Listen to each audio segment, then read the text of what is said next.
The fight itself between Poirier and Hooker is very interesting. I was talking to Ariel Helwani about this earlier today, and Ariel said he made a very strong prediction, which is a very big compliment going into this fight to both athletes. He said, look, I'll tell you right now what my prediction is that in December of this year, as we're starting to lay out what the fight of the year candidates are going to be to win that big prize from the World MMA Awards, I give a very strong prediction that we're going to be talking about Hooker versus Poirier. Now, he's very right to say that. I mean, these guys just don't know how to have a boring fight, neither one of them. And Hooker's going to be coming at you nonstop with punches and kicks, and Poirier is going to be taking those and throwing his own back nonstop. I don't know that you're going to see a ton of wrestling in this match. Now, I don't have a problem with wrestling, but to see very good MMA striking, with clinch work and dirty boxing and a couple positional changes and scrambles back to their feet, I also think that is very fun, and I think that that's something that the viewer tends to agree with is an entertaining way to watch a night of combat.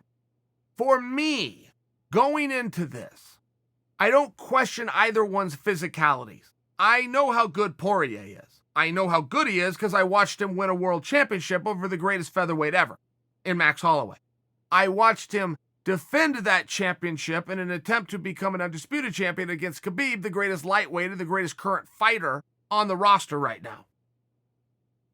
I also am armed with the fact that he beat Justin Gaethje, who is holding said interim championship and is going into an undisputed championship with Khabib himself. So there's no question on the physicality of Dustin Poirier. I would be stunned if I have to sell that on you. And the only reason I did a walk down memory lane with the reading of his resume off the top of my head is in case we've got any new viewers. You then go and look at Hooker, who was on an absolute tear. And even if you were to go back to Hooker's last loss, which was against Barboza, there was no point in that contest where Hooker conceded. There was no point where he fell down. As a matter of fact, that fight was stopped, rightfully so, but Hooker was still on his feet, giving it everything he had. It was just a matchup issue where he had a faster, more powerful Barboza that was just able to get to the target. Fine. We can live with that. That's just what we saw. But these are two of the best guys in the world. Here's my question. Now that I've laid their resumes out, you're all going, yeah, Chael, Captain Obvious here. We know these guys. I understand that. But here's my question. And it has to do with the mental aspect. You look at Hooker, who is on a straight-up roll. I mean, this guy went from the main card to a co-main event to a main event to another main event. There's not really anywhere else for Hooker to go, but there's still places he wants to go, which is that championship match. And that hunger is a very real thing in conjunction with momentum. As you continue to make strides towards your goal, that motivation and that fire cannot possibly be hotter. Then you go look at Poirier.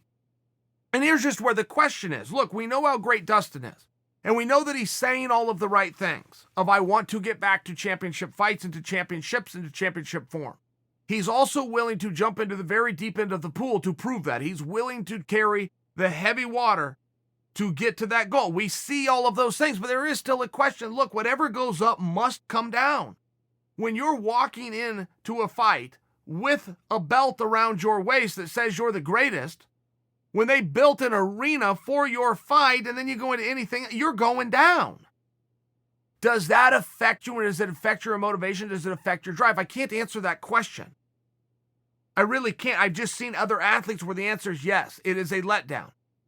It is a letdown. They look left, they look right. Okay, this is a regular arena. This has already been built. This wasn't just constructed for me. I'm just offering for you that there's some differences there. There's some things that Poirier is going to have to go through. This is not a physical test for Dustin Poirier.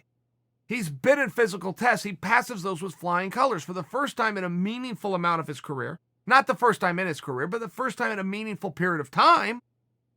He now has a mental game in front of him. He now has a mental challenge. 5 rounds would intimidate most guys. Poirier's been there, done that many times. Main events would intimidate guys. Been there, done that.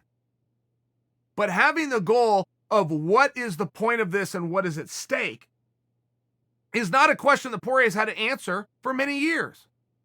It was a championship. It was the defending of a championship. It was reclaiming and unifying championships. It was very clear.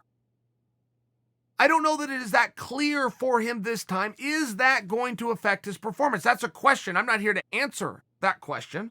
I'm just asking the question.